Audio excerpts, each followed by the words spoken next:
Alex Kessler, who's my co-host, Ben Bateman, and we are the one of the key modern podcasts on the internet. Today, you can follow us on a podcast app, on YouTube. If this is your first time here, please hit that like and subscribe button. Today, we are talking about this is just a little bit of a boomerism in Magic, but here's around 10 cards. We'll figure out the number in a second. It's flashed up in front of me on screen, actually how many cards we're talking about, or it's in the title. These are cards that, are they still viable in Modern? These are some classic staples, some like arguably at different points in the format, either defining features, cards that were banned, that were later unbanned, etc. Are these cards still viable in Modern? Are they seeing play? And if they are they being underrated? Could they see more play than they maybe are, especially with the banning of Yorion? And so there's some fun times to be talked about. Before we totally jump into that, big shout out to sponsors Channel Fireball and TCG Player. If you want to buy any of these cards that we talk about, or other cards, or we talk about decks that you want to maybe play, click on the link below. It doesn't cost you anything. You just have to click on that TCG Player link, and we get credit. If you're going to Magic Summit, me and Ben are going to be there in Utah in November, and just shout out. Use if you haven't bought your ticket yet, use the keyword Kess, Kess, to be able to get a discount, and it supports us as well. And then last but not least, we are going to be at Magic 30. It's this week. If you're listening to this episode on Tuesday, Magic 30 is later this week. We're down to say hi. Tweet at us at Cass Wiley, at Ben Bateman Media, at the MMcast. We're excited to hang out with people. All right. You ready, Ben? Anything you want to say in the pre-show other than? I'm just like super duper excited to go to Magic 30 and the Summit. I mean, I think they're both going to be amazing. I think it's going to be a great time, and I'm just happy we're getting to go to events again. We're going to do one of our classic chaos drafts at Magic 30, maybe at Summit as well. And yeah, I think it's going to be super super fun. So I'm glad to be here. Yep. All right. Okay. So the way this is going to work, I'm going to name cards. Ben doesn't know what's on this list. I'm going to say cards. He might argue that they're still good. He might think they're bad now. He might be wrong, and then we'll look it up. It's going to be fun. I might be wrong, and they might be super viable. Who knows? The way we're doing this is I have all the cards pulled up on MTG Goldfish. I have all the decks that they've recently placed in, as well as the number of decks that they've been placed in Modern, separated. So that'll be a number we can talk towards as we do this, but there are some fun ones here. And we'll talk about what cards maybe replace them, why they're not seeing play, why they could see more play. And the very first card we're going to talk about, and this one hurts me in my soul, Path to Exile. Sad times. The two decks that are currently seeing the most play in are Burn and Hammer Time. Burn is a sideboard piece, and Hammer Time, I believe it is also just as a sideboard piece, relegated to that extra removal spell you may want access to later on. And even then, in Hammer Time, it's not in most decks. It's just in some of them. How do you feel about Path to Exile basically no longer being viable in Modern? Well, it's interesting.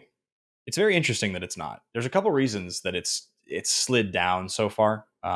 I'd say, namely, the most significant one is Prismatic Ending. That's the card that has taken the biggest toll. But Path is still an instant, which obviously is different, right? And that does make a difference. But I think that the decks that used to play Path, I mean, I don't think Path is like the kind of card that if you were playing against somebody at a Modern tournament and they pathed your thing, you'd like laugh. You wouldn't be like, I can't believe you're playing Path, right? It's just, it doesn't quite have the, oh yeah, you think so? If someone played Path against me, I would at a minimum be very on the like, why? Now, that being said, there are reasons why. There are still like one of the other decks that does play it. It just is not like a top tier viable deck in Modern, or even in the top whatever, is Death and Taxes decks playing the good old fashioned Ghost Quarter Path plus Leonin Arbiter plus even Mind Centric game plan, right? So like if on turn one I play a Ragavan and they path it, but they don't, like, that's the first thing they do, I'm now very suspicious that I need to start playing my fetch lands, because I think there is no reason you should be playing Path unless you have a distinct reason. Burn as a sideboard card makes sense because they don't care about how many lands you have, right? It's more about like, I need to get rid of things in my way. What are the most efficient ways to do that? And the problem with Prismatic Ending is if you want to get rid of a 2-drop or a 3-drop or a 4-drop, that means you don't have the mana to cast your lightning bolts, your burn spells, your 1-drop spells. You want a 1 mana answer to things, and you're killing them fast enough that their land doesn't matter. So I if I'm in game 1 and someone paths me, I'm squinting at them suspiciously. If not saying, oh, like if they play like a blue-white land and then they path me, I might be on the like, oh, have you not played Modern since COVID? But okay, my one thing to say that is like, imagine you're building a deck and it's multicolored and it's not a deck that's going to play like heavy into white, and it's a deck that wants to be reactive. I'm just making a deck up here in my mind. Okay, it's like a deck that plays some white, but it doesn't have like a huge abundance of white cards. So you're not going to easily be able to Solitude. Like that's not a thing that you can do comfortably. Sure. And basically Solitude and Prismatic Ending are the 2 cards, right? Prismatic Ending is the 1-for-1 removal spell. Solitude's the other reason. And when you talk about instant speed, that's the other card. So like, I do think there's probably a world, and there's also budget, right? Let's be honest. If you want to be able to react to things at instant speed and you're going to build a deck and like you're trying to come up with how to do it and you want to cut costs, I'm not saying I'd recommend it, but if you're going to play as your local FNM and like, Path to Exile is a fine card. It's just not as good as its alternatives. Like Prismatic Ending is not more expensive than Path to Exile. But it's a sorcery. But it's a sorcery. So like, sure, yeah, it's not reactive. That's the one problem. Well, but sorcery is still reactive is a debatable term. When you try to like, when you try to hammer time me, or you try to infect me, or you try to like, anything that's going to kind of one shot me, any big strategy like that, which they still exist in Modern. Infect, classically, you want to get them on your turn, right? Like, you want to try and answer them at sorcery speed. But I'm looking at other lists that are playing it, and, like, there's a Thopter combo deck that's playing 2 in the sideboard, but they're playing 4 Portable Hole in the main deck. Like, I think, like, depending on what your deck is trying to do, there are just so many variable options that are better. Right. And if your point is if you're not playing white mainly, the other colors all have better options than Path. I mean, like, if you're a white-blue deck that for some reason is not playing Teferis. Yeah, it's we don't have to dwell on this forever. I think I agree with you. It's weird, like it still gets the job done. So like that's why I sort of say if you're listening to this and you're like, I want to spend like $60 and build a deck. Like I want to really build something that's like cheap and easy. But I guess your point is pretty sound. Prismatic Ending is like the same. I don't know. Like I think there are reasons, right? Like say they're like still think Snapcaster Mage is really, really dope, right? And they're playing a specifically draw go flash style deck, and they have 4 solitudes and they have 4 paths instead of Prismatic Ending because they don't care if you have lands. They're just trying to get as late to the game as possible so they can kill you through classic control strategies. Now, do I think that's good in Modern? With Yorion gone, it may be a little bit better. And Path is better with Snapcaster Mage. But if someone paths me, I'm either going to think they're doing something, so I'm going to be looking out for the Aven Mind Sensor flash, or I'm going to be fetching early against assuming their 2-drop is going to be an Arbiter, or I'm going to think that like, oh, they have Snapcaster Mages. If they have a counterspell and they're great, they cast counterspell on turn 2, on turn 4, they have 4 mana up, I'm going to play around that, right? Or I'm going to assume there's some shenanigans happening. So that does bring me to the next card, though, which also hurts. Snapcaster Mage. Snapcaster Mage. I can see what you were doing there. I can see the lead in. This one is interesting because, while Path was always the best version of a thing that existed, like an important thing, like white being able to remove a creature, to exile a creature for 1 mana. There's lots of things in lots of colors that do that, right? Like not necessarily exile, but there's lots of removal spells that are in different colors. Snapcaster for a very long time was the only card that really did that like that, right? You had lots of other things that would get printed over the years that were similar or did cool variants of a Snapcaster, but like when it came to just like Snapcaster Mage, there was nothing like Snapcaster, and no other color had a thing like Snapcaster that was really doing that. Dark Dwellers or something, but like that's a 5 mana card. And so I do really think that Snapcaster Mage, just like what you just said, if you want to build that deck, like if your plan is to build the reactive deck, I actually still think Snapcaster is totally fine. I don't think it's been outclassed to the point where like getting to the end of a tournament and like bolt snap bolt is impossible. I just don't think it's going to be a high win share deck. I think you're going to take that to a 9-round day one. You're going to 5-4 if you play that deck. Is what's going to probably happen. There are blue red control decks, right, that are like playing Archmage's Charm and Prismatic Command, and that are playing Snapcaster Mages, right, to some extent. Now, like Murktide doesn't, but that's a tempo deck. But Murktide decks don't. I also want to exile its own graveyard, so like, right. Well, I think it's also just like Ledger Shredder is better. There's more powerful things you can be doing that are more tempo oriented. The blue white control decks don't because of Kahira. That is one thing that is hurting Snapcaster Mage, I think, distinctly, is Kahira's existence, because like the two main decks that played Snapcaster Mage were blue red reactive decks. One of them being Murktide, but the other one being blue red control, which does see some amount of play. And then that, like, I guess includes Grixis, and then or blue-white control decks that were playing it with Path or whatever. But because Kahira, before Yorion existed, which made Snapcaster like somewhat a weird choice, because when you play Yorion, you don't have a lot of mana floating to be able to blink your Snapcaster Mage. But now the big one is that like Kahira is your main control card that you put on the side, and Snapcaster Mage doesn't let you have that extra card. And like, because Kahira only allows you to play certain creature types, one of which is not wizard or human. You have to have an elemental, nightmare, cat, or beast. Yeah. So I mean, I think if you're going to ask me to like rank like through this conversation, like most viable to least viable, I would definitely put Snapcaster above Path. And I think it's because it's a card that if I want to be doing that, probably the thing I'll be doing a lot of the time is one CMC, instant or sorcery. So it's still pretty fine. Like you're still getting a creature, you're still getting, to buy back a spell. And even if you get to the mid game and you're flashing back an Archmage's Charm or something, it's still really good. It's still a very good thing to be doing. The spells have gotten better, so doesn't make Snapcaster much worse. It's just the biggest thing that I think has changed modern. There's a lot of them, but one of the biggest things I should say is we have a lot more free spells than we used to. So paying mana for something, then paying mana for another thing, where minimum it's going to cost you 3. They have to like not remove your graveyard in response. When people are doing things for free, it makes that kind of clunky. That exchange feels clunky compared to what modern Magic feels like now. Targeted graveyard removal is more common, and blue white's best control cards, Force of Negation, Solitude, Force of Negation and Solitude, are both bad with Snapcaster Mage.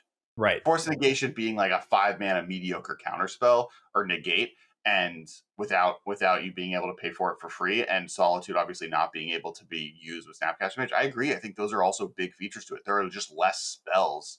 And even Counterspell now requires you, Counterspell and Archmage Charm both require you to be so committed to blue to also have Snapcaster Mage. It also kind of puts a lot of strain on your deck. Now, and when I said blue red, I meant the blue moon decks. For just, by the way, yeah. Noble Hierarch. Oh, well, it is currently in less decks than Snapcaster Mage is in Modern. That's so weird. The part of it is because of Ignoble Hierarch. The decks that are Jund or red green or red black aren't like just playing Noble Hierarch because it's the best option and they just have to for like. I know, but I also look at like when I there's generally speaking there's two ways to look at this, right? One of them is like you look at the deck lists and you scour them for viability to see like who's playing what. The other way is you look at the price, and I gotta tell you, like Ignoble Hierarch, when it got printed, I was sort of like, oh, this is gonna this will bring the price of Noble down a little, but like they'll both be good.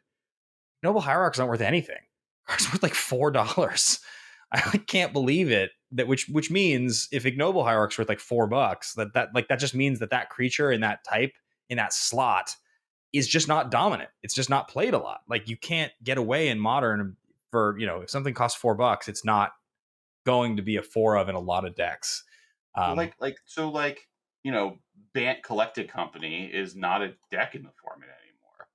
the ignoble hierarch sees play in Yawgmoth lists on occasion, but in those decks you want green black, right? That's part of the problem, is that the like green white is no longer the color of the birthing pod descendants. It's green black, and so noble hierarch no longer has a home in those decks. Bant like decks in general, there's like a Bant combo deck, but it's not really doing that much damage. In fact, which is one of the main places you would see noble hierarch, and you now see that ending noble hierarch together. If they're doing both, like a lot of them are just playing noble hierarch and doing mono, black green now, because you want the ability to get protection from white and red that Phyrexian Crusade offers. If you are playing blue green, you might be playing ignoble hierarch, but that's the less common version of the list. It's also telling that, like, I think so. Again, ignoble hierarch, just talking about the Jund deck, because the Jund deck doesn't even play ignoble hierarch. The regular Jund deck, it's not even in the list, right? No, yeah, absolutely not. Which is wild.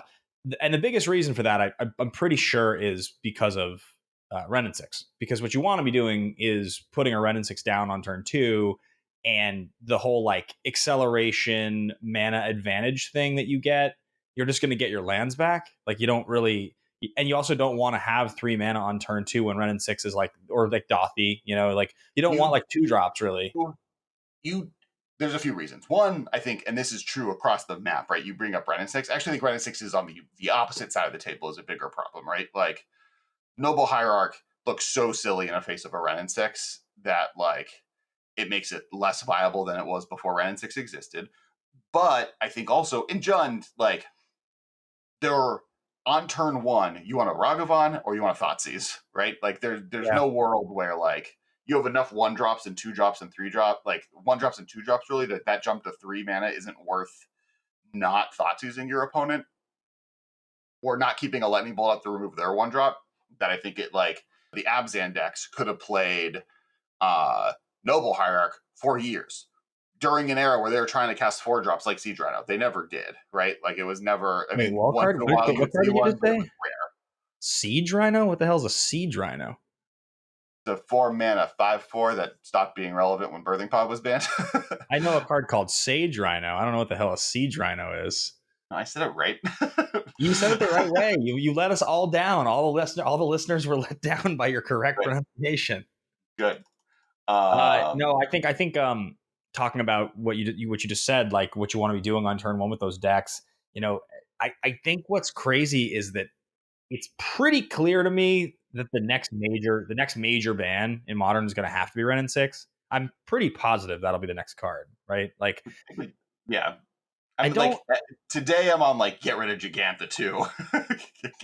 Yeah, I don't think Ren and 6 is good for Modern. I think it prices out a lot of the like the 1-drops and the cheap cards. I guess it's one of the biggest like anti-Ragavan cards. So it's like if you get rid of Ren and 6, then Ragavan gets even better, which isn't sweet. Yeah.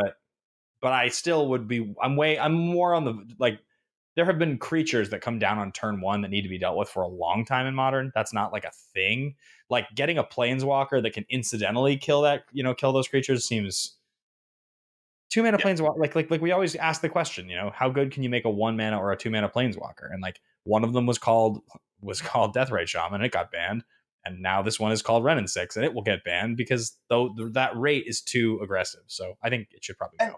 And I do think one thing that's hurt Noble Hierarch is just Ignoble Hierarch existing, right? Like, the green Yawgmoth is the deck that, like, Ignoble Hierarch is every Yawgmoth deck. It's in every Infect deck you could find. If they're playing regular Noble Hierarch, it's rarer. So, like, that's two of Noble Hierarch's main decks being the creature-based hate card, Collected Company, whatever, Birthing Pod combo deck, and which have been white green something forever, or in fact are now neither of them. Both of them are black green based decks, which means that Ignoble Hierarch takes over that spot. And there's an argument that maybe Infect would have been black green this whole time if the option of Ignoble Hierarch over regular Noble Hierarch was available. And now that it is, it has been. All right, next card. I've got Noble behind Snap, but ahead of Path. What about you? I would put Noble Hierarch above Snapcaster Mage.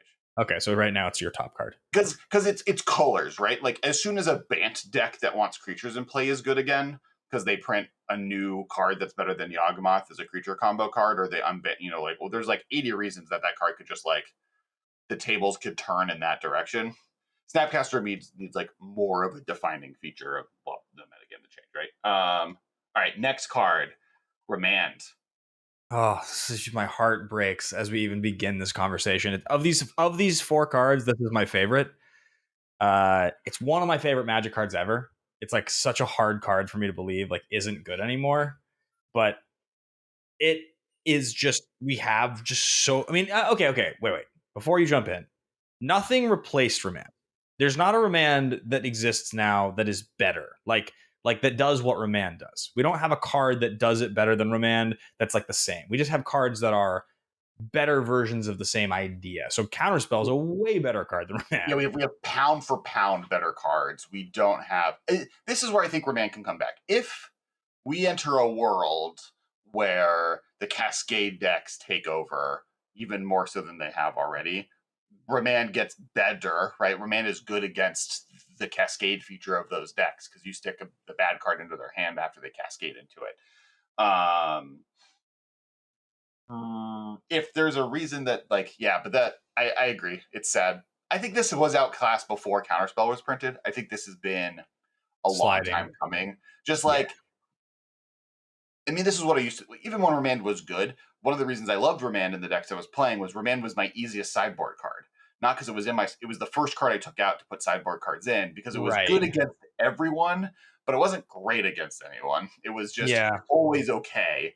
And as soon as I knew, like, oh, I'm playing against Affinity, Stony Silence is going to be great against them. Let's get rid of Remand and put Stony Silence in, and now I have 4 I win cards versus 4 I can delay to later cards. I mean, there's also like, you go back to like the standard that Remand came from, right? You go back to like that's like the mid 2000s Dragonstorm standard, and you think about like what the card was intended to do. It was printed into standard, and it was supposed to essentially kind of delay the game and keep you alive to be able to hit your land drops and then combo off. And that's really where Remand is at its best. That or like a tempo deck, but like tempo decks don't really want to spend 2 mana to like not do much of anything anymore. Like you look at like what a Murktide deck does, and everything that it's doing, it's like it's going to get like a 7/7 on turn 3 for 2 mana, right? And this is after like this is probably after doing something else. It's like probably after already casting a Ragavan or already killing something with like an Unholy Heat. Like it feels like the rate on Remand is the biggest problem. If Remand cost 1, which would make it insane, it would be competitive. Could they print Remand but it loots for 1? Could they print Remand but it's red and it rummages for 1? No, because red can't do that. As an additional cost of this card, you have to discard a card and then you draw a card. Additional cost in red? No, but red can't counter target spell. Okay, so hybrid, even better. Hybrid red blue. Oh my god. As an additional cost to cast this card, discard a card. Return target spell to target player's hand, draw a card. That printable. I would play that card in every deck till the end of time. It would make me so happy. I do hate the rummage effect when it comes attached to spells as an additional cost, discard a card. I've always hated that. It always makes the cards seem really cool on the surface, and then they never end up being playable because of it.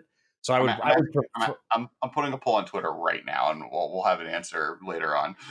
I would prefer that it was classic loot. If you wanted to make this a pushed uncommon, you'd make it hybrid. It would have counter target spell, return it to his owner's hand. But that's too good. I think that's too strong. Like I think for a red counter spell to have, like, for red Remand, there's some other caveat you could put in there. Like the rummaging makes it harder to play, right? Is there like, could you like, okay, what if you did this? What if it was same cost as Remand, okay, but it costs 1 less to cast if you have Delirium? 1 less to cast. So it costs 2 to begin with. Hybrid 2. It's Remand. I think that card. Cost then, 1 then less. We're in the land of like, can red by itself have that? But I think that is a totally printable card. I think that card's in some ways. I think that card's worse than Remand. Yeah, what costs Other one? than it could be cast in red. Yeah, it's probably Delirium's a little hard to. Well, I don't know though. The Merc, it's like printed for Murktide, that card. Anyway, I think the answer to the question though is Remand is pretty bad nowadays. Like it's hard So to imagine the one playing. deck Remand does see playing still is Scapeshift. Is Teamer Control variants of Scapeshift, right? And Where that's more that's about just trying to do the Dragonstorm thing. You're just trying to tempo out until you hit your big turn. It's the same exact idea, and that's yeah, where well, it was always at its best. right. And the idea there is right. Like I'm trying to count to turn 4 because Yeah. if I play my spell rates by turn 4, if I cast Scapeshift, I win. If I cast Scapeshift with 2 mana up or 3 mana up, I win. And Remand is a perfect card for that. It's great because you can still lean into, how many mountains you have for Valakut to work, so you can splash it a little bit more easily. And and what's nice about Remand in those decks, like what Remand is great in when you want it, is when you're playing a combo deck like that like folds the counterspell.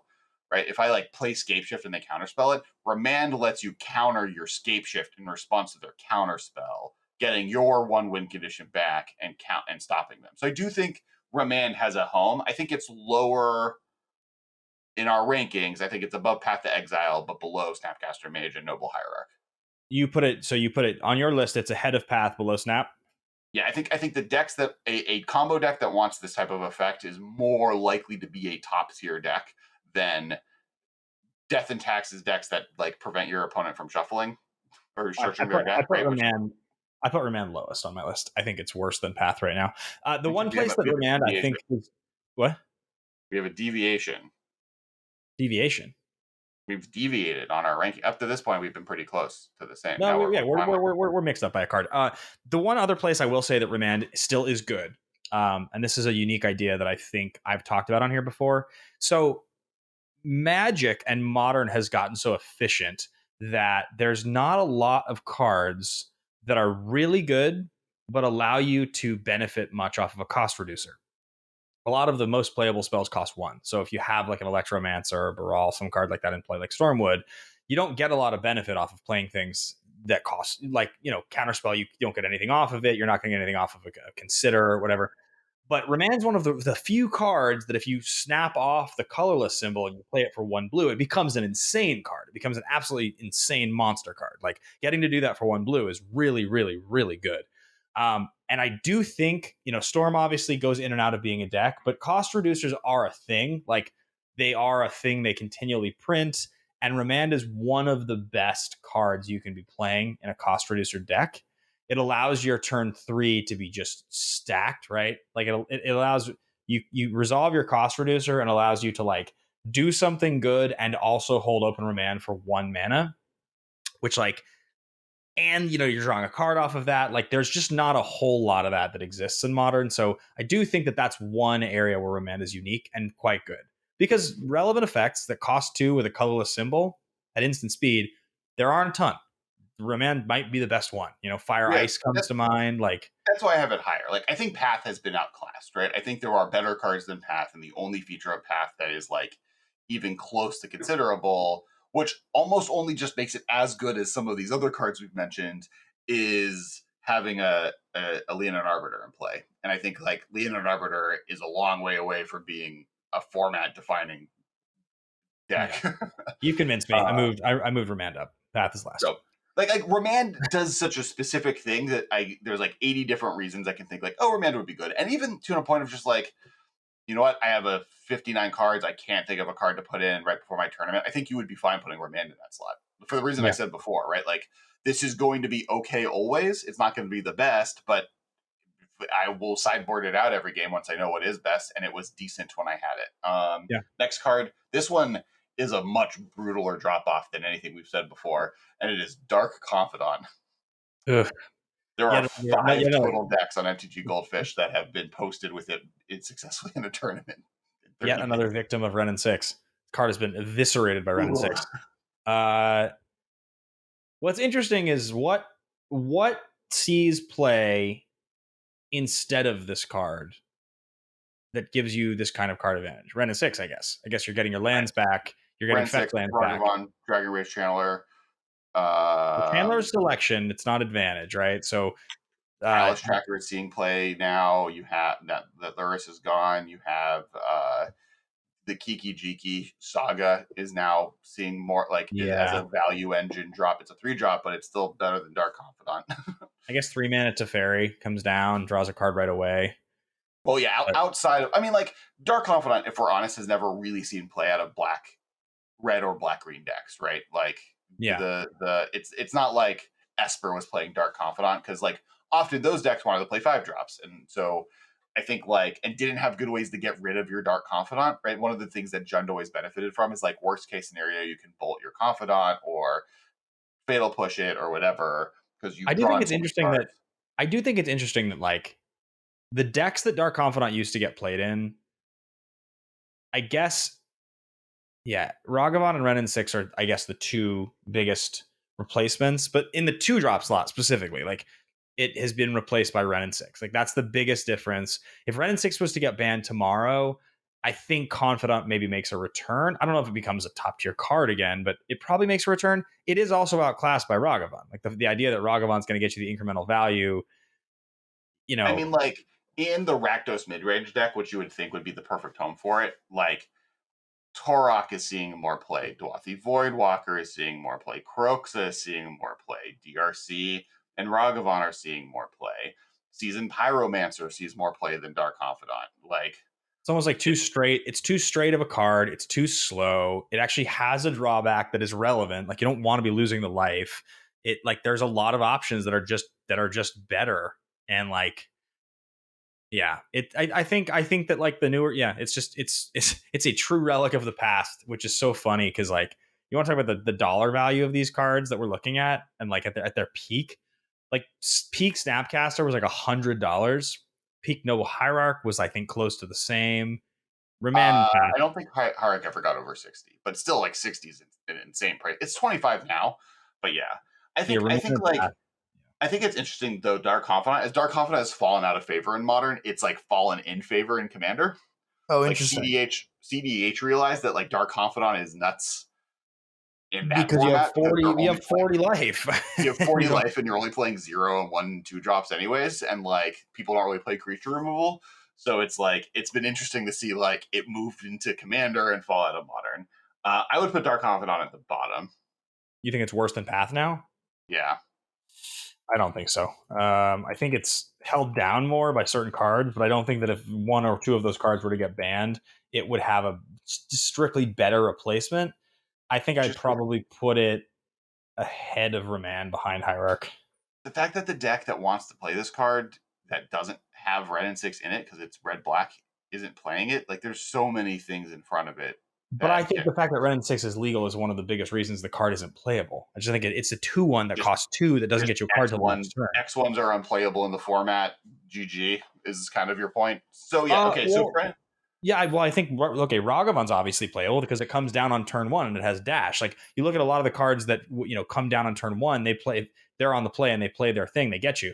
This comes down on turn 2 and doesn't do anything for you until turn 3. So it doesn't matter if you're on the play or the draw, you still get wrecked by Ren and 6. I think it's just a card that is good, but it is not good against one of the most prominent cards in the format, and it's also been slightly outclassed. But I still think compared to Remand is corner case and Path is old. I would put Dark Confidant third. But you've got it last though. Yeah, I would put it last. I think Path to Exile is more likely to see play. I think things could. I think neither of them are. I guess I agree with you that Dark Confidant is being held down by Ren and 6 pretty significantly, and if Ren and 6 were to be banned, which is possible, Dark Confidant could come off for sure. I mean that does get us to the next one, which is I think in the exact same boat, while also having even more better cards in the archetypes it wants to see play and printed, and the cards that were good in the decks it was seeing play and being banned, and that's Young Pyromancer. Oh man, all the 2-drops. We're literally sitting here erasing the classic Modern 2-drops. We've already covered 2 of them. Only one of the 5 that is not on the list we'll be talking about today. My God. Young Pyro, I think, is still totally viable. I want you to know the decks that it has been found in Modern over the period of time available is 0. And I believe it is the only card I have listed that is true of. But so this is a card to me that is like purely held down by Ren and 6. I think if you take Ren and 6 out of the format, this card goes back to being a build around, because but let me say why, and you can tell me if I'm wrong.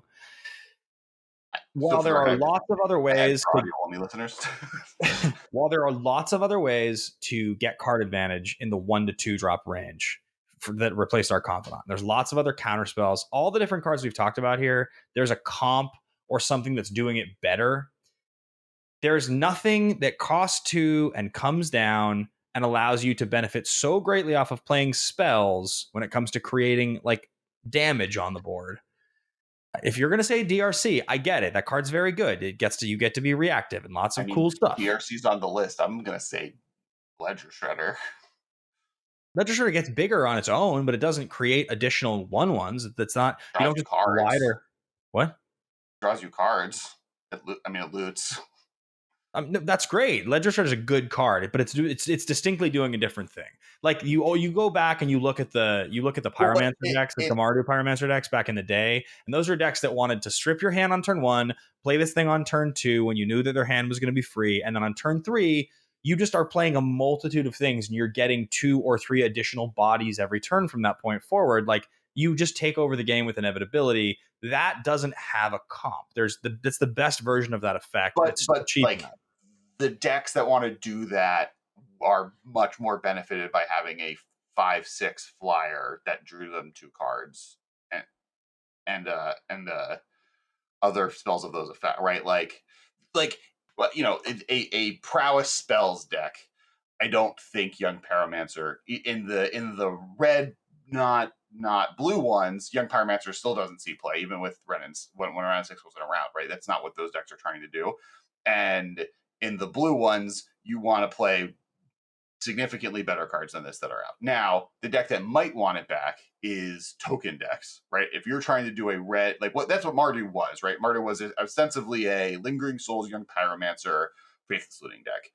I think that if you ask me right now, hey, I'm gonna build like a spell trigger, make tokens, go wide deck in Modern, what's the card that starts it that makes it possible? And the answer is Young Pyromancer. What's the second card? We don't have a great second option in that slot that gives you redundancy enough for that to feel good. You have the green Jor-El. When you play your second spell, you get a 2/2. That card's pretty decent. I'm not saying Young Pyromancer isn't the first card you think of playing in that deck, but I'm questioning if that deck could ever be better than just blue-red spells. I think if they print a functional reprint of Young Pyromancer, and you have 8 of them, or now with Jor-El 12 of them, I think you get a deck. I look, I'm not saying that this is every card here. So far, the answer has been it's no longer viable in Modern.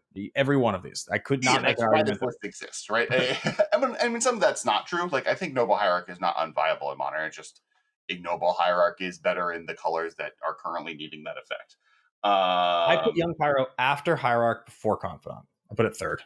It's just like Dragon Rage Channeler, Ragavan, Ledger Shredder, Murktide Regent, even stuff like Brazen Borrower. Like just looking at the Murktide Regent deck, like is a list of cards that I would play in any versions of that deck over that.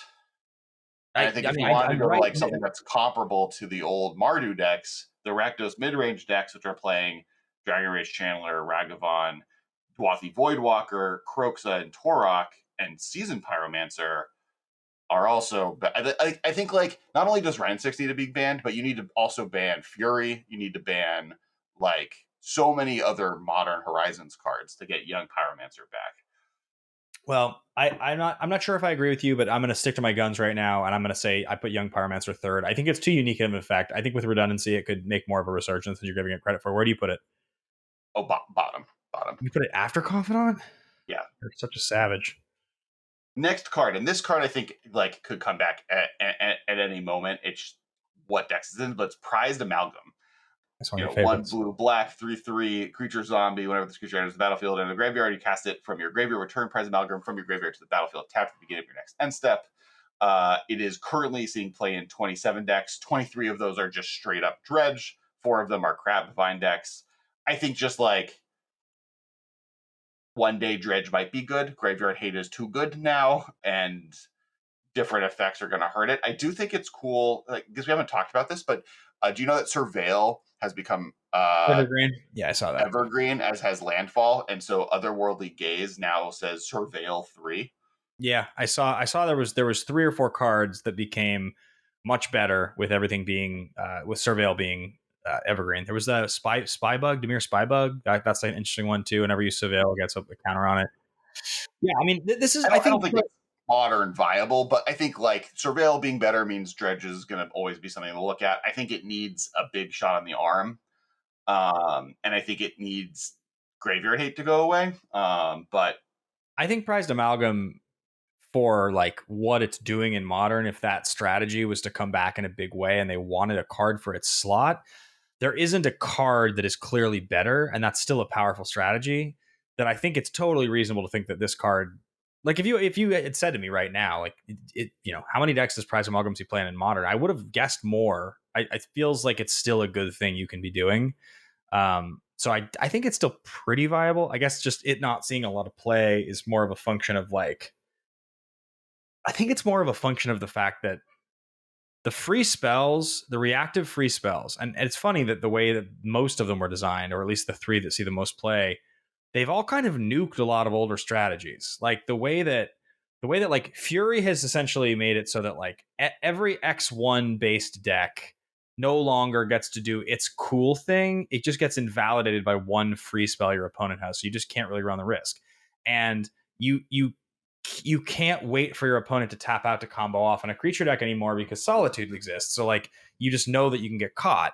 And then the same can be said for every single graveyard deck where endurance is just available. And like if they're tapped out, it doesn't matter. They don't need to hold open the 1 mana. They don't need to have the artifact on the table. Like it's just out.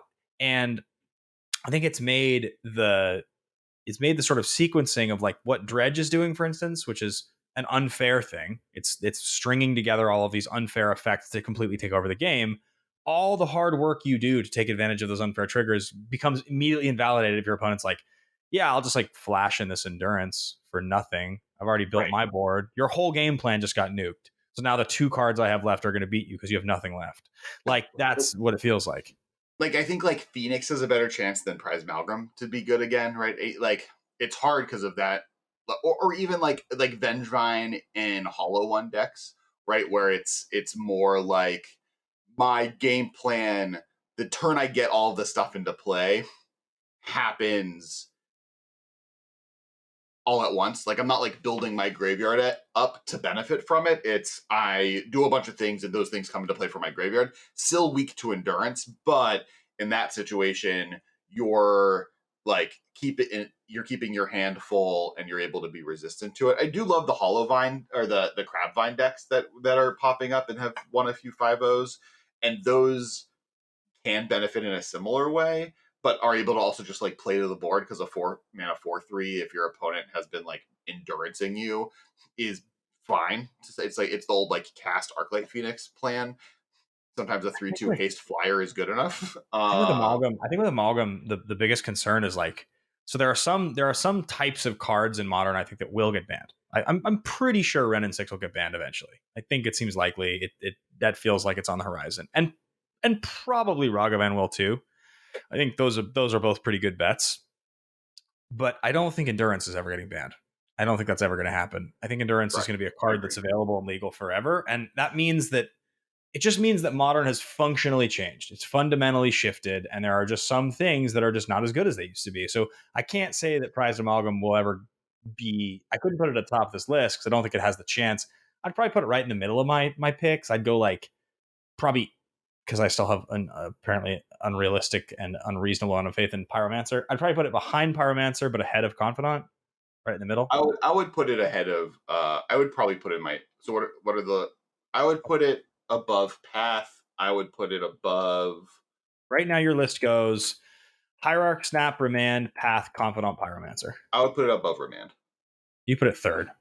Yeah. I mean, Dredge has seen a chunk of play. Like, I don't think that deck is gone. And I think, like, also, as far as, like, cards being printed, like, I don't think Golgari Grave Troll is ever going to be unbanned. But the moment that, like, another Hogak Graveyard Enabler is printed, which will happen one day, Prize Amalgam is in that deck doing powerful things. Right. All right, you want another kick in the butt?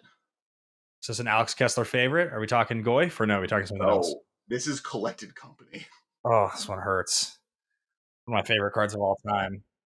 Part of it is it's, Yawgmoth being the main thing that Yawgmoth decks are looking for. Collected Company becomes a lot harder to play in that. Elves just being totally wiped off the map by Fury and like on its own, and Ren 6 alongside of it just makes it like I actually could see Fury being banned of the elementals before other ones just because it's so oppressive to these types of strategies. Like it currently the decks that it's seeing play in modern, Abzan Elves, Slivers, Selesnya Life Gain, so Soul Sisters, Golgari Elves, and Bant Collected Company. Bant Collected Company being the deck that has the highest chance of just like maybe it's good again. Like it plays with really powerful cards, and right now we're dealing with a world where, these types of decks are in flux, and with Yorion gone, maybe a value engine version of Collected Company is a possible option, and like the time warp combo version of it is definitely a feasible thing you can do. But on the other hand, Feels like to me, Collected Company, it's worse than ever in the way that it costs 4 mana, because it's a lot to spend on something that you can get 1-for-1 countered, and I think the format's pretty aggressive now, so I think getting like there's a million different ways for you to just get like hosed on that. Like just getting counterspelled, just like 2 mana for 4 mana is a bad deal. That being said, I also think what you get out of Collected Company is pretty good compared to a lot of the things people have started doing. So what you're getting out of Collected Company, 6 mana in creatures, probably doesn't get wrecked by Fury. Fury maybe 1-for-1's one of those creatures, but I don't think it's wiping out both, which means they're 2-for-1ing themselves to get rid of one of your cards. Like that's fine. Like do what you want. That's like, and that's the same idea with Solitude. It's going to be a 1-for-1 on half of what you got from the spell. So I think that's interesting to me. Like it's value proposition compared to a lot of what people are doing now. But I do think it costing what it costs makes it kind of worse than ever in some ways. right, I think like time warp decks are about to be the best they've ever been, and I think that the deck that right now Collected Company is seeing the most playing is a time warp deck, which I think is really interesting. I think that the fact that it does play well with endurance, right? I think like I think one of the things that has hurt it is it plays badly with Solitude, right? Like you don't want too many Solitude like effects or Furies. Like if you're playing a Naya version of it, those cards don't work with it. It doesn't work in Yawgmoth decks because you can't hit your Yawgmoth off of it. Like because the best version of that style of deck is currently a deck that's one of its combo pieces doesn't hit Collected Company versus before when you could hit all of your pieces with the Collected Company, so you could just oops I win on your opponent's end step, does hurt its power level. But I think Collected Company is higher for me on this list of like what can make a comeback. Probably at the top with You have it number one, what's my number one right now? Hierarch, What's my number two? Snap. I would have it above Snap, below Hierarch. Wow. Okay. I think if Noble Hierarch is good, Collected Company is probably also good in that deck. I think they really like each other. I don't think that if Noble Hierarch is good, that necessarily means Collected Company is good, right? I put it 4th behind Young Pyromancer, below Prized Amalgam. All right. Here's when I posted this on Twitter, the number one response and the one I'm going to argue against. Tarmogoyf. Yeah, you're the biggest Goyf stan that exists. There's no question. You've been I don't singing. think I'm the biggest Goyf stand that exists. I just think when people say Goyf is bad, they've been proven wrong every time. Tarmogoyf is still viable. This card's not actually dead. This card is at its rate. There's a couple reasons. Number one, the fact that it references both graveyards is one of its most defining features in the current meta. Like everything we just talked about with graveyard hate being where it's at and the way it all works, Goyf gets to sidestep that and does not get nuked by one graveyard, which is very important. It doesn't really get outclassed by a lot of things, like at the 2-drop slot. Like its raid is still very good. It's still going to be a 4/5 for 2 most of the time in modern without really trying, which find me another 4/5 for 2 that's just like easy, that you don't have to like jump through a hoop to do. So I think that makes it quite good. It'll still be like any deck that plays green that wants to curve into a threat.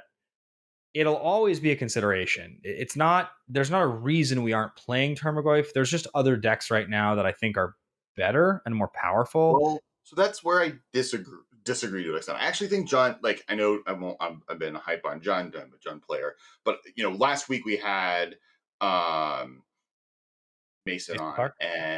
and like, who was one of the premier players of 4-color Yorion, right? And his statement basically was, with Yorion going away, their best matchup, which was the other fair value decks, are the ones that were being the most oppressed by that deck being around.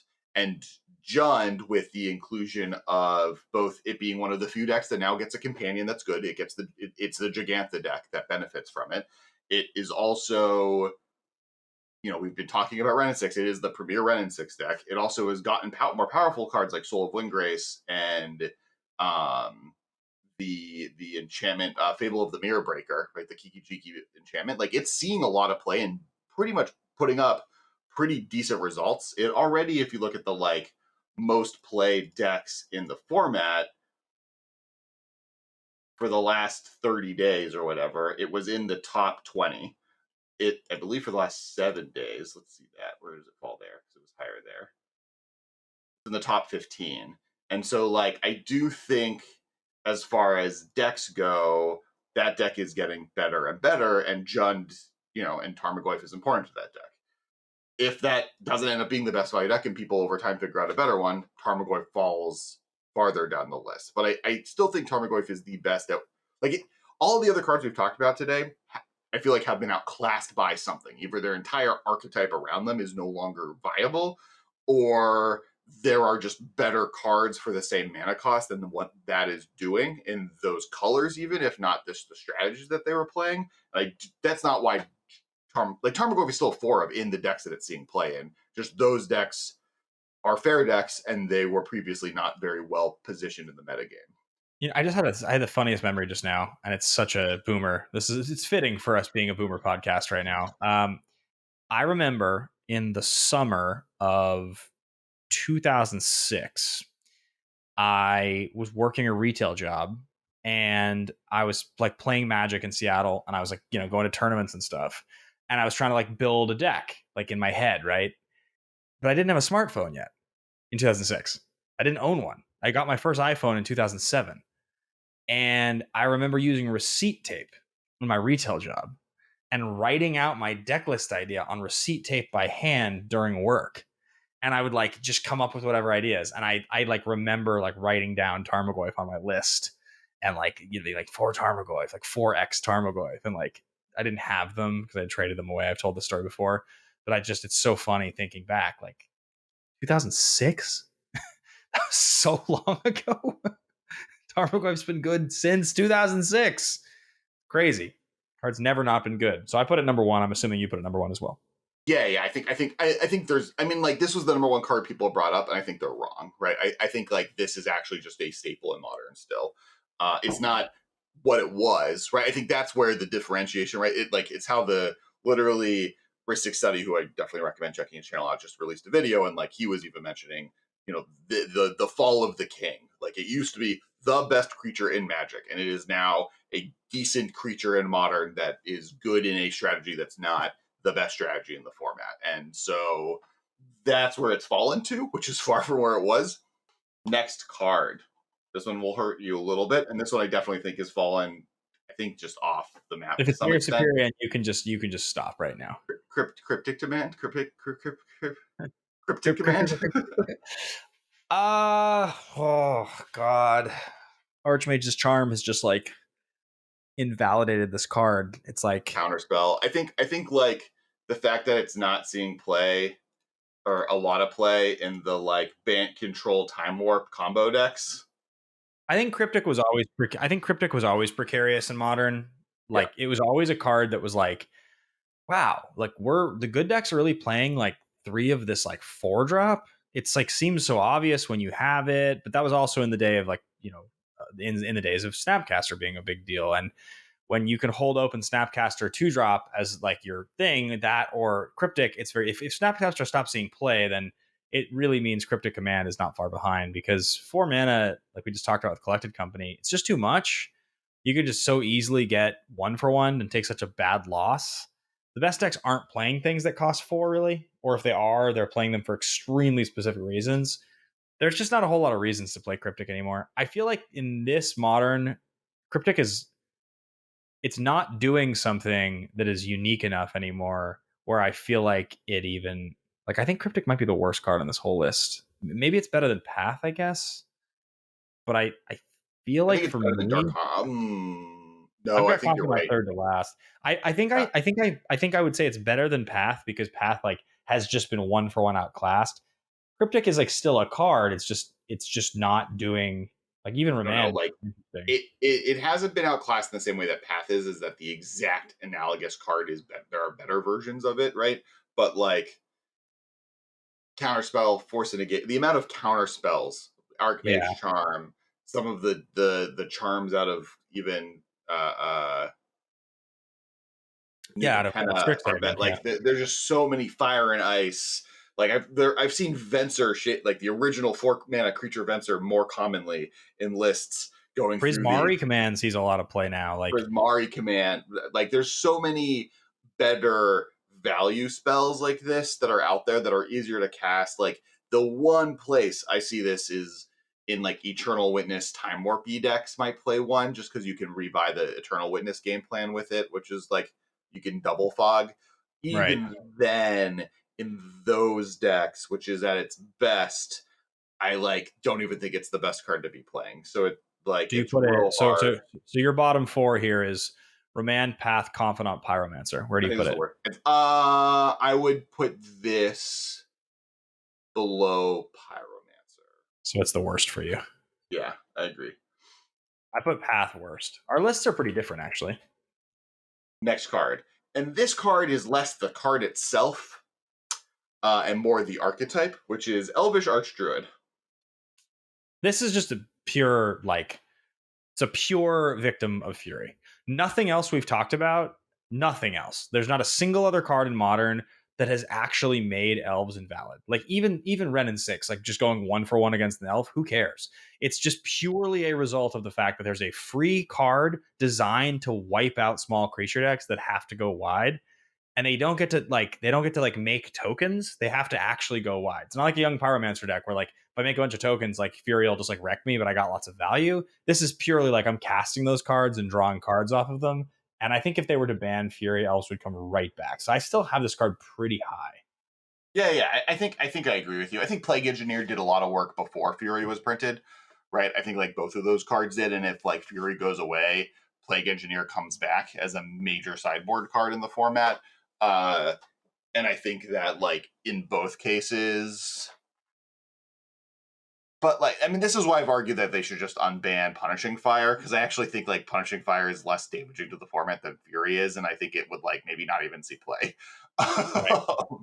And it's just like people are like, yeah, but it'll hate on creature decks. I'm like, there are none left, and the ones that are left are resistant to Punishing Fire, as resistant as they are to Fury. And the ones that and what Punishing Fire would be good against, Ragavan, right, or like is maybe good for the format. So It's like actually it's a pretty hilarious banning that still exists. It seems so slow and clunky compared to what Modern is now. I know it would make good decks better, right? Like you it have to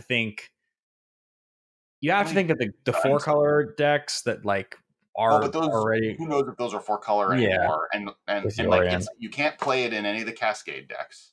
Those decks are weird Mhm. because they don't necessarily want to play with the land that goes with it. I think it's like a more viable option than people give it credit for. What Yeah, do you put? but back to Elvish Archdruid. Yeah, elves as a deck. I like the thing with elves though, and maybe I'm wrong because I maybe would have said this 3 months ago about Merfolk, and now Merfolk is a top 15 deck in the format. Like I don't. Uh, like what card could they print to make elves viable in modern? Just like I mean, like, Wildwood Symbiote, maybe like something like that. yeah, or if there was like if they printed an elf that was like a 1/1 rare elf, it was like Elvish Protector, and it was like elves you control have protection from the color of your choice, or like or like counter maybe it was just counter an elf. counter counter target spell that like yeah, I guess that's better. Like like a protection. Elves you All control have can't protection from red, color. maybe. Like no, but it's an No, ally that's too color. specific. I think almost you want like counter target spell that targets an elf you control, or like something like that, or like Right. which is not really green, but like I agree that that's an elvish or a mom for elves is Or basically or, the thing that or like an elf hate bear that's like players cannot spend 0 mana to cast spells or something like that. You know, like yeah, something like that. Like they like some hate card like that would protect the elf deck. I look at this list and I put What about just archdruid. like a chalice on elf, like a green XX And so chalice? what? Like it would cost 1 green, and then things that cost 0. But that doesn't work. Fury still costs 5. You're alternate costing it. Well, sure. I guess that just card's really good in the format. It like fights all the decks that. Well, but it like wrecks Cascade decks. I guess. Yeah. I guess that Fury. Fury is the biggest reason. So I put archdruid on my list. It goes Tarmogoyf, Snap, Hierarch, archdruid. I put it fourth. Your list currently goes Goyf, Hierarch, Company, Snap, Amalgam, Remand. I think Elvish Archdruid is better than Snapcaster. So you put it behind Collected Company. Yeah. Once again, Collected Company. If Elves is good, Collected Company is good, right? Like those come together. Most of the decks that Collected Company showed up on were Elf decks, but Collected Company could be good in a bunch of other decks. I guess I would put it under Snapcaster Mage. I think Snapcaster Mage is currently decent in Blood Moon decks or whatever, so I think Elvish Archdruid is under that, but it's close Okay. to Snapcaster Mage. So you put it almost dead center. All right. Next card, Unbanned in Modern, talking about Jund, Bloodbraid Elf. Now, does see a little bit of play in some of the Cascade decks, does see a little bit of play in the Domain Zoo decks that are going around, does see a little bit of play in a Gruul mid-range deck that I hadn't heard of until clicking on this deck, which is basically just the red-black version of the Jund deck we mentioned, and worse. I think there's a million cards in this slot now that are like good. I don't think this card's good anymore. I think the Cascade thing is the coolest thing it does. I think that's the most interesting thing. Like the fact that it can play into a powerful archetype that is playing unfair magic is really good. But I don't think it's actually otherwise good. I think there's I think if they this deck I doesn't just get think any if you spend 4 mana, like if I was to pull up a list right now and be like, what are the best 4 mana green and red spells in modern? Like, what are the things you can be doing that cost you 4 hard? Not necessarily in the strategy, but like what costs 4? I think Bloodbraid Elf is so far down that list that it's like, why am I playing a deck that wants to hard cast this creature for 4 that has a random factor when I could be doing any like there's so much good stuff now. 4 is a lot of mana for a creature.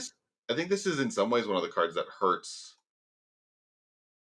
John or the Omnath, the Yorion ban hurt the most, because the main place Bloodbraid Elf was seeing play was like Yorion Cascade decks, and it was just because you run out of Cascade cards when you have to go to 80 cards, and sometimes they found some ways around that, or sometimes they just played Bloodbraid Elf and they hope they cascaded into their 3-drop Cascade spell before they hit their 4-drop, their regular 3-drops, right? And but then even I think then it wasn't seeing a lot of play. Yeah, I agree. I think Bloodbraid Elf is better than, because it is seeing some amount of play. I think it's better than Young Pyromancer. I think it's better than Dark Confidant. Like I would imagine a Jund deck playing Bloodbraid Elf before I saw it playing Dark Confidant.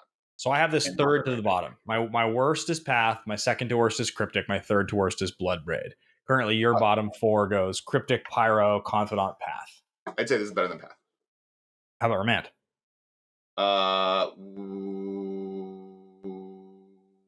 Worse than Remand. So you put if it. someone was to play Remand and someone was to play Bloodbraid Elf and they were to argue with me why they were doing those things, I imagine the Remand player winning that argument or like having good reasons for it, and the Bloodbraid Elf player being a little bit more nostalgic for the card that they have, and they're actually being better cards like Soul Yes. or something. Agreed. It feels like it's a nostalgia decision more than anything Like else. the argument that it's decent, fine, and like that's totally fine. No reason to play a card in a tournament, but the fact that it's the best possible option for that slot is unlikely. Versus Remand, which like we came up with a few. Like I think Remand is the best possible counterspell you could be playing in Scapeshift. Right, I think or second best, but you should be playing it and counterspell because the ability for you to use it to protect your Scapeshift from other counter magic is a super viable reason to play it. Yeah. Blood Braid Elf is just a good 3/2 that attacks. So okay, yeah, I think I put it fifth, third from the bottom. You put it fifth from the bottom. Yep. All right. Second to last card on my list. Griselbrand. Oh, it's an interesting one. Current main decks that he's play Neo Brand lists. It some Glimpse combo deck lists are playing it, but not most of them. Not the main one. My gut tells me that this card not being good is a function of graveyard hate, which isn't going anywhere anytime soon. However, there will continue to be things printed over the years that cheat creatures into play, whether from your graveyard or from your hand. It'll continue to happen. And the cost on this card on its face is not so prohibitive. It's not Emrakul. Cost 8. It's expensive. I would never want to hardcast this card, but I could hardcast this card. And the fact that it goes infinite with the newer Shieldred, it just like, if you get them both in play, you just win the game. Well, actually, it doesn't go infinite because you run out of cards, but it gains you a whole bunch of life. You gain You can all win the the game life. with those two cards and Thassa's Oracle and Mox. Two demons, and you draw, your whole deck. Yeah. So I think that's interesting. It is weird, like because there isn't something that is obviously better. Now the one card, Archon of Cruelty, right? That's the card that gets cheated into play in the Indomitable Creativity decks, right? I think the Creativity decks put the Archon into play, if I'm not mistaken. Yeah. And that's the like win con good card I there. think the Archon has outclassed Griselbrand as far as the best value thing to reanimate. Right? Like you no longer but I mean like Griselbrand's best deck in this still exists, and like this feels the most of the decks we've talked about that has the same vibes of like Amulet Titan did before everyone realized it was good, or Lantern Control, which is the Neo Brand decks. If you compare Archon to Griselbrand, it's a joke. It's a silly comparison. The idea that people convince themselves that Archon is better is so nuts. But it's that deck, what that deck wants to be doing, the advantage it wants to create. It's drawing a whole lot of cards and paying a lot of life when you don't have a lot of life doesn't win you the game necessarily. Like the costs of Griselbrands are high, right? Allosaurus Rider, not Allosaurus Rider. Archon comes into play with value, hurting your opponent. If your opponent gets rid of it, you're already way ahead of them for the effort that you did to put that in the play versus what they have to do to get rid of it, or you have a massive threat that they have to deal with. With Griselbrand, you have to be doing the thing, or your deck doesn't do anything, and you have a pretty big liability that maybe drew you 7 cards, but also put you probably into the red zone.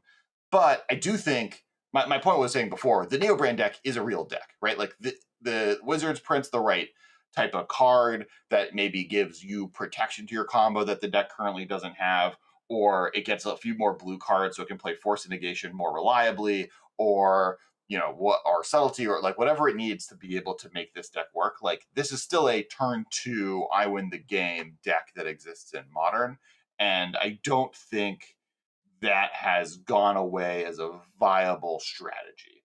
I do think that it is a little gas cannony, but that's like what they could do. They literally could just print another Allosaurus Rider. If they print another, I get a free 7-drop into play somehow, and it gets to stay in play, I get to now neoform it into Griselbrand. Yeah, I think that's kind of my point. Is like we've said this for years and years, but like one of the things that I always try to look at when I establish power level or cost or predictive ability of if a card's going to be good or not is like it's always like what's the comp and what else is doing this thing. If something else does this thing better, or like if this thing was to become viable, there would be something else I'd play instead of it, then that invalidates the card right away. The reason I'm so much higher than you on Young Pyromancer is the same reason I'm pretty high on Griselbrand, which is like there's a deck that already exists that isn't played right now. There's also other decks that could take advantage of this effect, and there's nothing like Griselbrand. It's there. It is a unique card that is extremely Well, powerful. that's legal in any format. Yeah. It's on its own, like what it does is extremely good. So I feel like I would say Griselbrand for me when I look at my list of cards here. Tarmogoyf is better because Tarmogoyf's an evergreen card that's good still now in all decks and like sort of will always be good. Like it doesn't require a lot. So it's clearly the one for me. Snap is really cool, and there are decks that can take advantage of Snap, and I think for me it's quite good, but its upside is nowhere near as high as the upside of Griselbrand. I put Griselbrand number 2 for me behind Goyf. Yeah, I think what are my top 4? Goyf, Hierarch, Company, Snap. I think this is better than I think it's better than Snap. So you put Company higher. Yeah. I think the chances that a Company deck is good again is way higher than a Griselbrand deck is good. Do I think Griselbrand could win a tournament? Sure.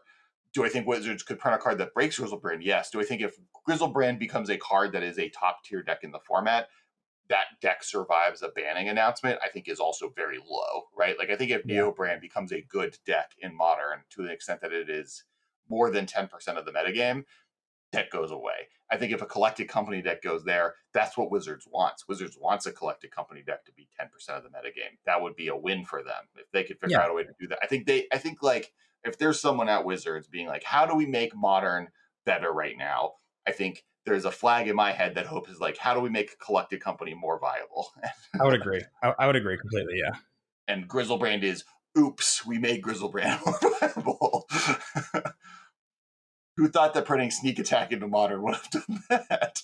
Right. Because there's other decks that we have, like the Griselbrand has been good in 4 styles of decks, right? They're all cheated into play. Right now, we talked about this one, but there's the Griselbrand decks, right? Where it's the Borigamos, Goryo Vengeance based decks. There's also Nourishing just classic Shoal. Goryo's Vengeance Reanimator decks. All 3 of those could get a piece to make Griselbrand viable again, where currently he is not. And like the only reason one of those decks isn't viable is because Faithless Looting was banned. If they reprinted a Faithless Looting variant or something that does something similar for these styles of decks was printed, deck's viable again. Quick question for you before we get to the last card, because I'm curious, and I actually think that perhaps for the sake of our TikTok, which if you guys didn't know, and if you're curious, we actually have a TikTok. It's awesome. We have an awesome dude named Renee that works with us, who was on the show a couple weeks ago. You guys got to meet and hear and talk to a bit, and he's doing an awesome job. I mean, like we're posting tons of clips from the show, so go check it out. The question I have for you really fast that I would love to know the answer before we move on to the last card here is, where is on your scale of 1 to 10 Faithless Looting in terms of viability to be unbanned? Like we've talked about this in the past, but today, right now, with Yorion's banning, how close to a 10 out of 10 do you think it should be unbanned? It's the line. I think it and Birthing Pod are the line. I mean, I think Birthing Pod and it are both probably. I think Faithless Looting being unbanned offers more fun to the format than it being banned. I think some of those strategies are going to be very good. I think it is a very, very, very powerful card. I think that it makes graveyard decks really strong. We've just talked about how with endurance in the format, graveyard decks are already, and that doesn't even count unlicensed Hearst, doesn't count the fact that every deck can run Urza Saga to find any amount of graveyard hate they could ever want. I think that, like, with that in mind, Faithless Looting is the top of the line of able to come back versus Birthing Pod sadly being below the line. This is something I've been like talking about a lot, right? I think with the Modern Horizon set power levels, and we could maybe even do a whole episode about this because I know you and Michael did one earlier, and Michael is way more conservative than I am in general amongst this type of things. But I think with the power level of the Modern Horizon sets, there are a lot of cards that are currently banned that can come off. I think like the artifact lands are an easy one. I think we talked about Punishing Fire earlier. I think Faithless Looting is a really interesting conversation because I think graveyard decks right now are being, as we mentioned, very abused in the format, and Faithless Looting brings those back and brings back interesting strategies. There's strategies we talked about Like if Faithless Looting were to come back, I will take back everything I said about Young Pyromancer, right? Like You're there's damn now right you strategies will. that are more viable. But with it banned, then Blizzard's not printing something like it in a while. I don't know. So I think that by unbanning it, which is the reason I think Wizards banned it, you are opening the door for other cards to break the format more often. I don't think those cards exist right now, other than Mate. I don't think those cards exist right now, actually, period. But it does open up more abusive strategies to being good in the format. But I also think it makes the format more diverse. I think there's a whole chunk of decks and styles of decks that are currently just have been metagamed into just the Cascade style decks. I think all of the styles of play that Faithless Looting have been replaced by Cascade, and I think Cascade is way more boring than putting cards into your graveyard from your hand and playing from that strategy. And I also think there's a lot more viable options to fight against it, right? Like Cascade has so little It's highly specific. counterplay, right? You have to be playing very specific cards to fight against it that are generally not that good and are also all, for the most part, kind of unfun, right? Endurance is a fun card in the way that it interacts with stuff. As problematic as it for graveyard, I think like shuffling your deck back into your deck is actually a cool way to have done that effect. And Licensed Hearse is a very fun card. Yeah, Urza Saga finding graveyard hate is a fun mechanic. Me having Chalice on 0 sucks. Agreed. Yeah. And any of the so specific answers, Remand, obviously, or like any of the weird cards they printed over the years, like double negative or something. It's just like, come on, like nobody wants to play those cards. they're not versatile, right? There's very few versatile ways to fight Cascade, and so I think like often I think people get in the weeds on like what's the power level? Is the power level too high for the format? When I think the real question is like, are the library of strategies that unbanning this card would bring to the format be more fun? And I think that having Phoenix, Dredge, Young Pyromancer decks, or Pyromancer decks, Storm, and Griselbrand decks all getting a bump up they're all like degenerate decks, right? Like I just listed 4 decks that if that was the best deck in the format would maybe be a problem. But I think all of them are cooler than Cascade is. Or like 4 different variants of Cascade. I don't know. And Birthing Pod, the reason I fall kind of on the other side is I think that like the gameplay pattern of Birthing Pod is repetitive. It has the Luris problem. Right. And then also the fact that I actually think everyone's like, oh no, they printed that 2-drop artifact creature that makes Birthing Pod decks if you have Birthing Pod in a 1-drop, you automatically win the game Glass Cannon deck.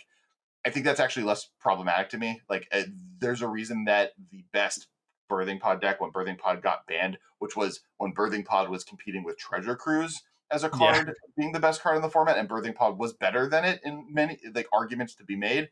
That deck removed the combo. It was just Sage Rhinos. You're welcome. And that was its end game. It just was like a great toolbox value engine. So like the redundancy of that strategy is more powerful to me than the Glass Cannon combo strategy. But regardless, I think like I get the argument against it as much as I think Birthing Pod is one of the most fun cards in the game. Yeah, I don't know if that answered your question on where I feel on Faithless Looting. I think like we could do an entire episode about this. But I asked you about Faithless Looting, and you spent half the time talking about Birthing Pod, which is endemic of your style. But no, not half. Someone go back, rewatch, comment below, timing difference. We'll swing back around. All right, what's your last card so we can last wrap card up? Is Liliana of the Veil. This is still a good card, right? So it is seeing decent play. The problem with it in Jund Saga decks is that Jegantha makes it so you can't play Liliana of the Veil, which is why currently I want Jegantha to go away. Totally reasonable reason. It sees play in the Rakdos mid-range decks. It sees play in Jund. It definitely is it is no longer what Tarmogoyf is in Jund, right? And its power level in the format is a little wonky. Now with Yorion gone, Liliana is better. And so it's going to be interesting to see how much better she does in the next 3 months. And she does offer individual small pieces of strategies, the stuff that wants to do self-discard and 8-rack decks, etc. But it is a much weaker card than she used to be. While Edict effects may also become better moving forward. That's the other piece, right? If the Indomitable Cruelty decks get better, being able to remove that one threat that they were able to build is maybe worth it, right? The more wide range, the more things are put into play, the harder it is that Liliana to do well. But if decks are like trying to go deep on a single Murktide Regent, Liliana gets better.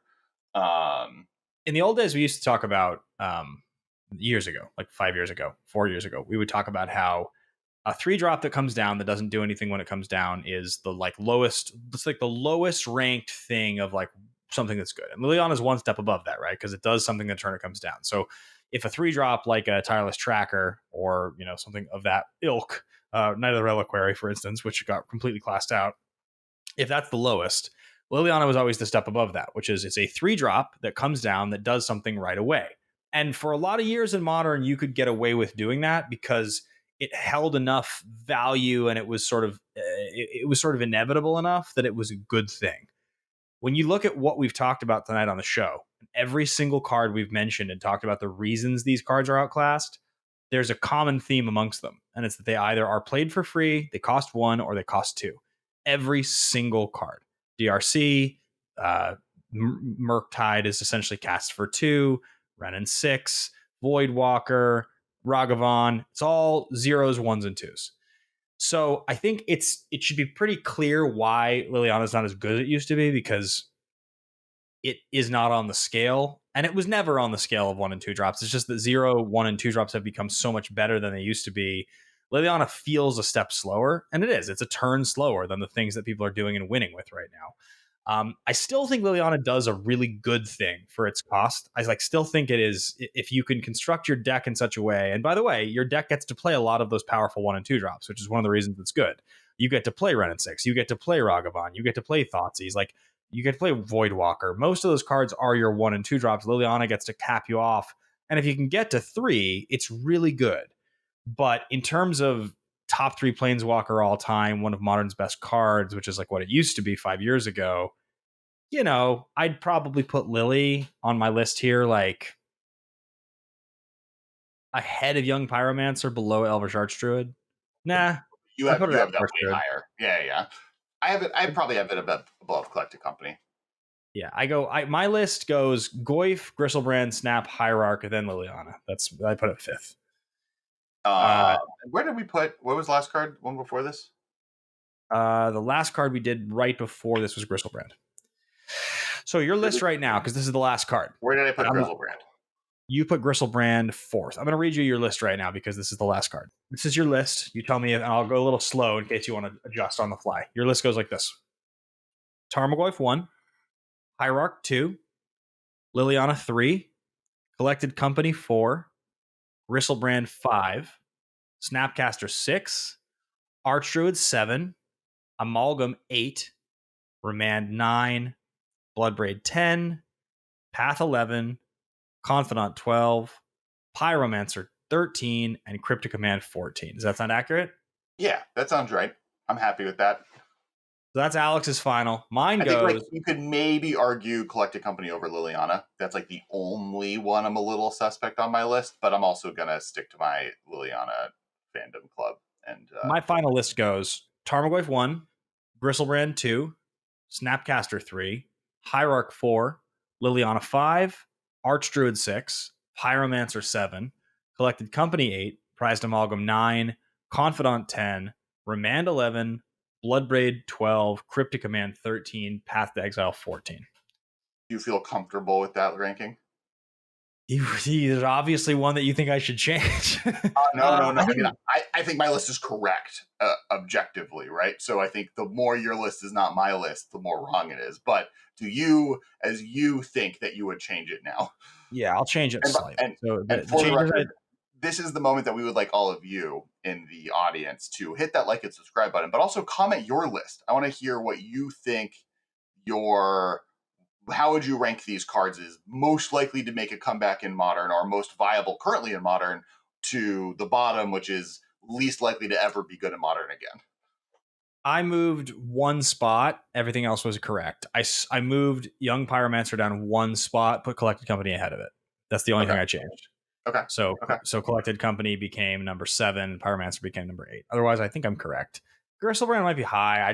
I still believe that card is powerful. So, I mean, the card. I think we have. What is What is the greatest? Is the greatest disparity young pyromancer? Yeah, I think so. You got young pyromancer second to last, and I've You're got young like fourth. pyromancer like looks like 5 slots ahead of you. Yeah, that's about it. I think that's pretty much the biggest. I mean, Griselbrand we're off by 3. Otherwise, it's pretty close in the Yeah. bottom part. But how do you feel? How do you feel that the world looks like this? That so many of these beloved cards. I think one thing I will say is that we kind of talked through a lot of these cards probably being viable in some way again. But I think the bottom 5 I'm hard on, like, Yeah, ever being there's good a again. long road for a lot of these cards to be good again. I think it's indicative of like really probably 2 major things. And I think the biggest of those 2, number 1 is that like Magic's a game, it's constantly evolving, and it'll never be like whatever you thought was good or whatever you liked at one time will always change. It's impossible to avoid that.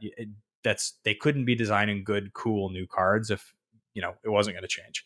But I think the bigger thing is like when you think about Magic pre-COVID, like when you and I were in the 2019 still doing the podcast in person, and before we had switched to digital, and like in the pre-Horizons era, like I think Horizons came out like that year maybe. It just feels like Magic has changed drastically in the last 3 years, and specifically Modern has changed very drastically. Like I look at this and I'm like, this is most of what's on here represents like the old world, like what you and I were talking about when we started this podcast. Like this is like the first. That's the plot of the episode.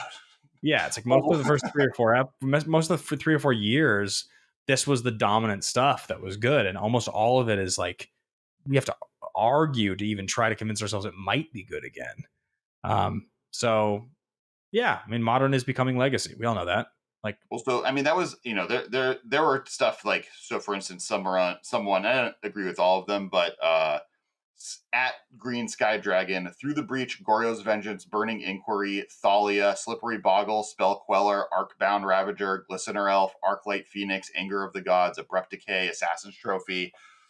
Right, like now some of those I think are still playable. Some of them are sad that they're totally gone. Huntsman, Ancient Stirrings, Tronland, these are Storm cards in general. Like there are a lot of cards that we didn't touch upon here that are spread through this as just not playable anymore. And now some of that is just recent sets, right? The last 4 years of Magic have pumped a lot of power level into the format. But some of that is just those 4 years included 2 Modern Horizon sets that have been significantly more defining to the format than people, I think, really even hoped they would be. Do you think Modern Horizons was a good thing or a bad thing? Part of me wishes that Modern Horizons was just reprinting cards into the format. No new cards, only reprints. Is I think my hot take. Maybe. I think it's good to be able to print cards into Modern that don't have to go through Standard. Do I think those cards should all be brand new, totally fresh out of the box, new designs? Is a lot of them seem like net negatives. I think I'd rather Modern Horizons. If I had to choose it existing or not existing, I'd probably choose it doesn't exist. Yeah, I mean, I think there's a lot of fun to a lot of these cards that are on this list, and I think a lot of these cards are invalidated by this just the pure power level. So anyway, guys, I think that's going to pretty much wrap up the episode for us. Thank you so much for watching. Thanks so much for listening. As always, be sure to comment below with your thoughts on these specific cards we just mentioned. Go check out that TikTok. A big time thank you to the Alter Sleeves program. As Alex mentioned, the $5 Patreon tier. There's an awesome, like super, super cool lightning bolt you guys can get. And it's got Alex as the Emperor in Star Wars and me as obviously a Jedi. And Alex is trying to kill me with lightning bolts from his fingers. It's very cool. Unlimited power. Yes, unlimited power. And then he looks at me and I'm like, no, I want to be a Jedi like my father. The whole thing. It's pretty cool. Yeah. It's all on the card. But otherwise, we will be back next week. Big thank you to TCG Player, the host and sponsor of the show. We appreciate you guys being in our corner, and we love making this content. And yeah, I think that's pretty much that. Absolutely. All right. Thanks you, everyone. Thank you to all of our sponsors. We'll see you guys at Magic 30 and at MTG Summit after that. And we'll talk to all of you next week. Bye, guys.